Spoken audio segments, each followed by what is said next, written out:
Jane is my first Facebook death. I mean, hers is the first death I've heard about in between pictures of holidays and cats, complaints about the government, utility companies, talent show judges. A stutter of posts appear on my timeline, sudden black holes, like missed beats, like something going out of tune. You will be missed. We love you. It takes me a long time to understand. There are photos of her, picnics and bars, snaps from school trips, a posed portrait of her with husband and 2 adolescent daughters. She was only 41. When did I see her last? At my book launch a year ago. She happened to be in London that night and brought the girl she was staying with, an old colleague. Be lovely to see you, do drop by. It was the first time I'd seen her in 20 years.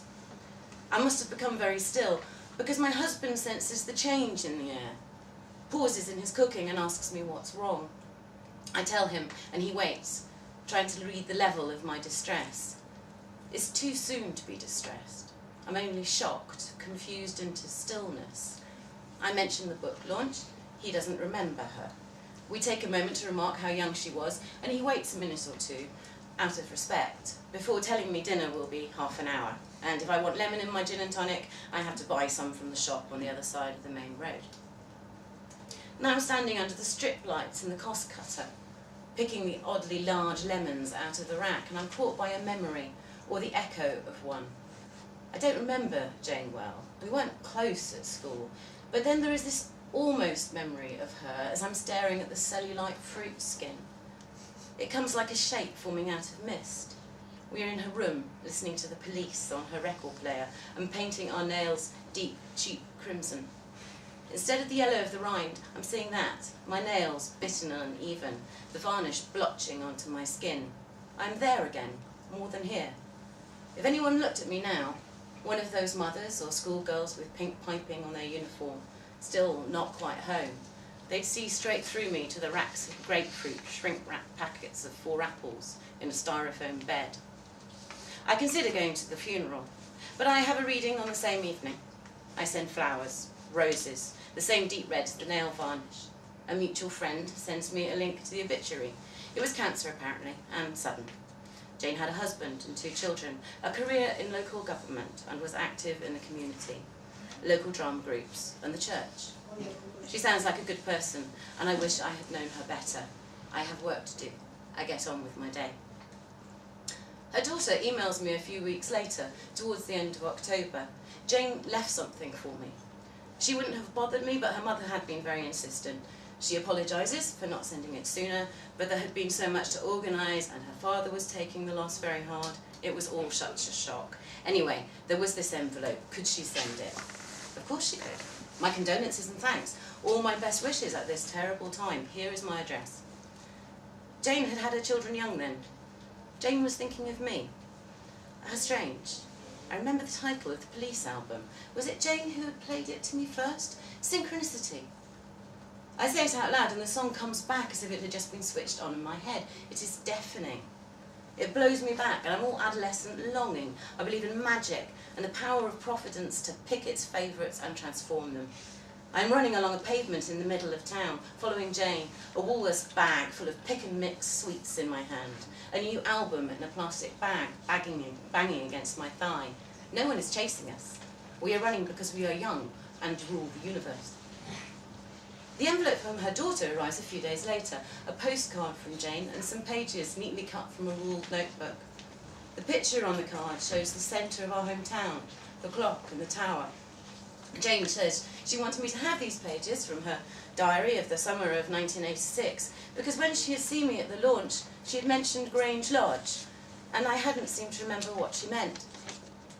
I dislike my own book launches.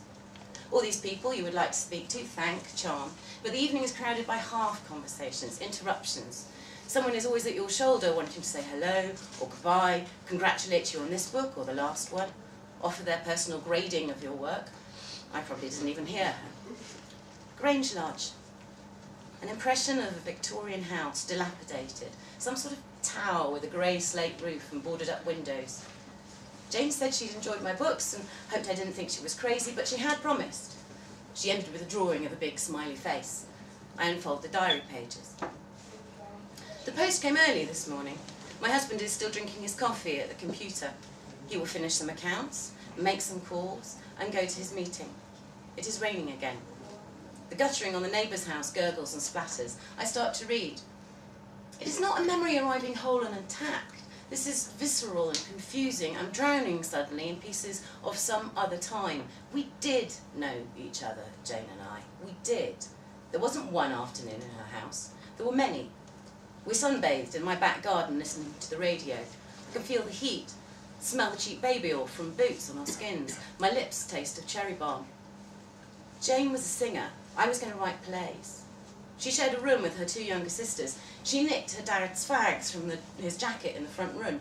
I'm choking suddenly, sitting on the swings, making the chains twist and untwist over our heads, trying to keep the smoke in my lungs. Grange large, abandoned and marked for demolition. There is a hole in the fence. I'm scared, but Jane wants to see inside. We are not supposed to be here. I don't like being where I'm not supposed to be. Jane doesn't care. I'm afraid that the Alkies, old, angry men, will be there with their stink and their otherness. The back door of the lodge is ajar and Jane kicks it open. I don't want to go in. I'm whining and reluctant. She ignores me. I'm not reading the pages in front of me anymore, the heavy loops of a young teenager. I'm not even on the right page. My husband comes in and says something. He's wearing his leather jacket and has shaved. He leans forward and kisses me goodbye, and his cheek is smooth and cool as I put my hand to it. I'm surprised my nails are not spattered with cheap nail varnish. He's looking for something in the living room. He knows I'm not really here, but he is used to that. He thinks I've started writing already. We climb the stairs in Grange Lodge. The place is rotting and angry. I do not want to be here, but Jane is already waiting on the landing by a closed door. She won't open it until I reach her. I feel dizzy and my foot slips out sideways, knocking an empty green bottle off the step and down. I have to watch it disappear through the railings into the darkness, and I understand why staircases have always frightened me. Why sometimes I have to stand up close to the wall and breathe slowly from my diaphragm until my husband realises and comes to rescue me. Jane's waiting. I make it up to her. Her eyes are wide and wondering, but she is not afraid. She is excited. We have found a secret. She pushes the door open, fingertips pressing on the peeling paint. I see her hands. The room is bare apart from a chair by the window. There are blinds, broken plastic blinds, and the breeze makes them tap and rattle against the frames. Not until she moves do we see her, and I see her. A very old woman, hunched forward in a pink dress and fawn cardigan. She turns towards us and points at me. There is a ring on her finger, on her right hand, an oval of lapis lazuli. You don't let him leave the house. Then she points at Jane. You don't let her forget. We ran away, and when we came back the next day, the fence had been mended. We talked about it all summer. I had forgotten. I had forgotten completely, but I remember now. I'm sorry, Jane, that we didn't stay to hear more. I'm sorry when I inherited a lapis lazuli ring last year I didn't recognise it. I'm sorry I didn't recognise myself in that old woman. I push my chair back and shout. He's already at the top of the narrow stairs. I run to him, slipping on the laminated floor in my stocking feet. Don't go, you can't go. I have hold of his shoulders. He frowns. This is not like me, and there are things he needs to do. What is it? Has something happened? Something is going to happen. Don't go. I'll only be an hour or two. I need to see James. I'll be home by lunch. You won't starve before then, will you? He kisses me again and tries to move away. My hands slip from the shoulder of his jacket. I grab for his hand, stumbling down the stairs behind him and sit down, dragging on his arm. I get one hand round his and hold on. I am crying. My voice is tangled in my throat, and somehow I know this has happened before. That again and again I have been rational and reasonable and have lost him. That I have argued or persuaded and given up because it is stupid, very stupid, and I do not want him to think me stupid. And I have lost him, and all that pain is here and now and present as I grab onto his belt with my other hand, pulling him back away from the door, away from the street. He cannot leave the house, not this time. He is frightened and angry. Jesus, what? You can't leave the house. I can't let you leave the house. He is concerned. I will not let go, will not stop crying. Eventually he sits down beside me on the stairs. offers me his free hand, so I will release the other. And when I do, before he puts his arm around my shoulder, and I see the nail marks, the white band around his wrist, where I've driven the blood away. Okay, I'm staying. What happened? Baby, say something to me. Are you ill?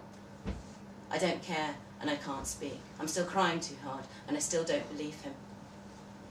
I don't believe he won't escape. I cling to him. I lie across him. I won't look at him. He kisses the top of my head, holds me, says gentle things I cannot quite hear. I will not let go, not yet. 2 minutes. I think no more than that. I'm still wrapped around him, pinning him down.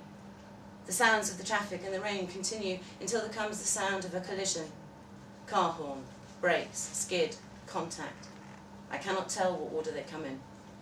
My grip loosens. He scrambles to his feet, but goes up the stairs to look out of the window. I stay where I am, looking up at him, the line of his jaw, the scar below his eye. He goes pale and holds onto the windowsill. I put my hand against the wall and get slowly to my feet, and he turns quickly, blocking the window with his body. Don't look. I don't need to look. I've seen it 1,000 times. Seen the junction with Silwood Street, seen the bus and the car turning right, seen the body on the road, seen his body on the road. I do not need to look, and I am sorry for whoever they took in his place, but I don't care. I don't care. I put my head on his chest, press my cheek into the wool of his sweater, grip onto the sides of his jacket until the zips cut into my palms. He puts his arms around me, tight, tight, tight, and I listen to the hammer of his heart. Thank you.